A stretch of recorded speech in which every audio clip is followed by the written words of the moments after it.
Alright guys, welcome to my preview of WWE 2K16 as 2K Sports invited me down to London to try out a near final version of this year's game which featured all content unlocked. So with all options available, I headed straight into this year's Create modes, which offers the new additions of Create Diva, Create an Arena and Create Championship on top of the already established Create Superstar, Moveset and Entrance, all of which have new additions to the arsenal. So let's start out with Create an Arena as this mode returns with all of the options that we came to expect on last gen, with the power of the PlayStation 4 and Xbox One put to good use and allowing for a lot of new options that allow players to not only select a preset entrance stage, but further customize it by selecting the type of Titantron. So for example, if you want to create an arena with the Rose War stage, then you don't have to use the rectangular Titantron, you can actually customize the Tron itself and switch it to something else, such as the circular Titantron from the Royal Rumble arena. You can also go one step further and customize your stage by importing objects to it, giving it your own unique spin, with options including things like LCD boards, cars, ambulances and ladders, just like the ones set up around the entrance in the Money in the Bank arena, although it works on a point system, so like in Create a Superstar, you'll have a limit of 128 points when importing 3D objects. So this is one of the things that I really liked, is it gives you so much more freedom instead of only being able to change things like the Titantron frame or the lighting, which is all things that do return this year just like they were on last gen, but overall it just feels much more like you're actually creating an arena. As for the preset stages, here is a full list of the ones included. We've got the classic Rose War stage from 98, along with Raw stages from 2002, 2006 and 2014, along with SmackDown arenas including the original Attitude Era stage and the Fist from 2006. We've got NXT from 2014, along with other 14 arenas including Payback and Extreme Rules, Night of Champions, SummerSlam and Money in the Bank from 2013, and then there's various WrestleMania stages with WrestleMania 12, 17, 19, 29 and 30. SummerSlam and Extreme Rules are in there from 2011, along with Armageddon 2002, Vengeance, Backlash and No Way Out from 2001, Survivor Series and Over the Edge 98, In Your House 14 with the classic In Your House entrance, WCW Bash at the Beach 94, Clash of the Champions 25, ECW and then finally an original stage just like we've seen on last gen. So there's plenty of stages to choose from, and like I said, you can always swap out parts like the Titantrons or even add in different objects around the stage to change the way it looks entirely. The only issue you may encounter when it comes to preset stages is that some of the larger presets like WrestleMania, they're only available when you use the large arena types, so if you choose a small arena like NXT, then you won't be able to choose that kind of entrance. Speaking of arena types, there are 5 options to choose from, ranging from a small NXT arena all the way up to the huge WrestleMania one, with 6 crowd types available including the current modern day crowd, and then crowds from 96, 97 to 98, 99 to 2003, and even WCW and ECW crowds. As for filters, they return too, so there's 5 different options available with filters from the 80s up to the present day. As we switch focus down at ringside, we can once again customize all parts of the ring, with the steel steps even included this year, and the new option of adding an LCD apron with presets including the likes of Raw, NXT and some of the pay-per-view screens, along with custom ones that you can import and then add your own logos to. Speaking of logos, the problem with stretching them across the apron also appears to be fixed, as designs can now be fully stretched across the apron and it all works so much faster and much quicker than we've seen on last gen. Moving over to Create a Championship, and this too is much updated compared to the basic belt editor that was seen on last gen, with various templates comprising of custom belts and real world titles all available to get you started. So once you've chosen your base design, you can then begin to customize it and swap out certain parts. So for example, you could choose the current WWE World Heavyweight Championship, but then swap out the main WWE faceplate for a custom plate or part of another championship which you can then add designs to and change the colour. Alternately, if you want your own design entirely, or you want to create a custom belt from another organisation such as TNA, then you can upload and download your custom image to apply to the belt itself. Up next is the big one, Create a Superstar, with Create Diva also included this year, and there's plenty to get excited about because there's a lot more items available to customize creations this year, and then on top of that, if you just want to put together a quick creation, the game features around 10 different clothing templates for things like referees and even Christmas attires for the divas.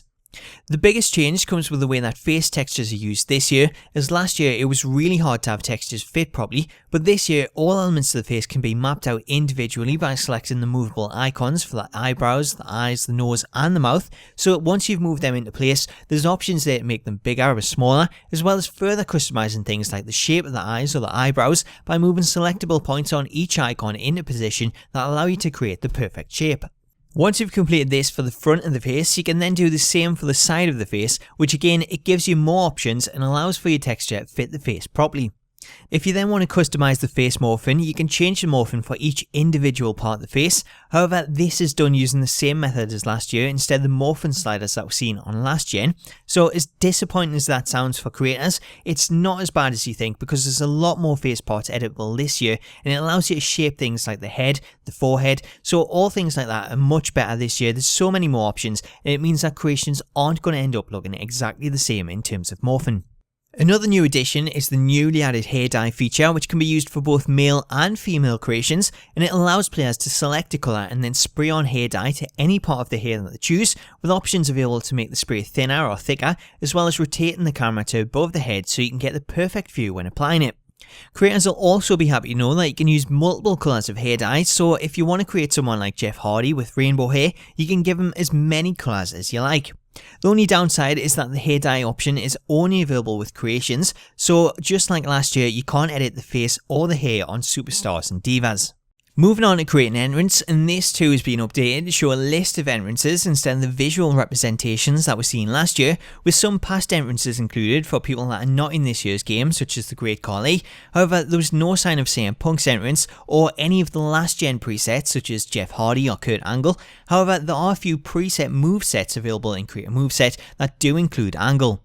Other changes to Create Moveset include the option to perform a quick edit that allows you to quickly apply another superstar's moveset to your star, with full edit options giving you access to fully customize your moveset, including the option to select a fighting style. So there's 7 styles available. You've got Aerialist, Brawler, Giant, Powerhouse, Showboat, Striker and Technician.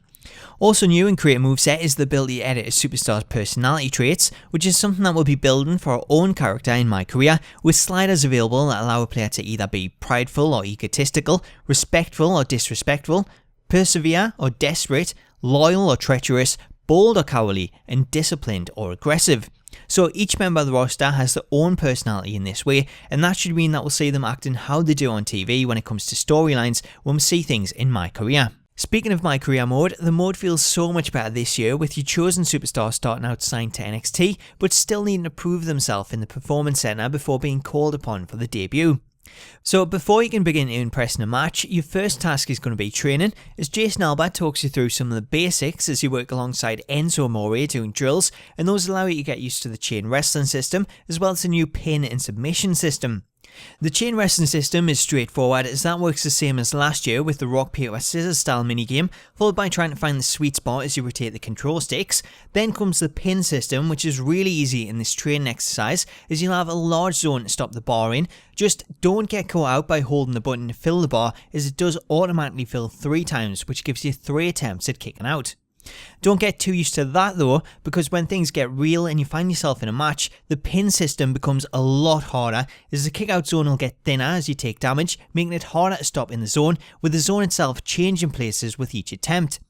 As if that's not hard enough, if you've taken too much damage, you'll only get 2 kick out attempts instead of 3, as the counter won't begin to fill until the ref's count reaches 1, but superstars with a high resiliency skill, they can press triangle to automatically kick out, while superstars with lower resiliency abilities, they may require a finisher to do so. As for the new submission system, I found it near impossible, as it felt so unresponsive trying to catch the AI slider, so much so that I had to retry this part of training 6 or 7 times before I made my opponent tap, and even then it felt more luck than anything, so I'm going to have to spend a lot more time actually trying to get used to the new system. Once training was complete, it took us to the ranking screen where you can then join the hunt for a particular championship. However, because I was just starting out, the game forced us to go for the NXT championship, put me in the rankings in 10th place, something that you can then increase by starting rivalries and winning matches. After joining the hunt for the NXT Championship, I then moved to the general MyCareer hub, where there's a lot more options available this year, as you can view the card for the current show and choose to run in and interfere in a match, and that starts a rivalry with a certain superstar that you run in on, and it allows you to really take control of what you want to do and start a program with the person that you want instead of leaving it up to the AI. Also available during run-ins, you'll have special abilities that allow you to distract either man, distract the referee, grab a weapon, or even pull the ref out of the ring during pinfalls. Aside from these options, once you make it up to the main roster, you'll also have access to the authority section, which sees Triple H and Steph give you certain objectives to complete in your matches. Whether you do them though, that is entirely optional, but it will affect your relationship with the authority, so if you do as they ask, then you may find yourself reaping the rewards, but ignoring them may be your downfall.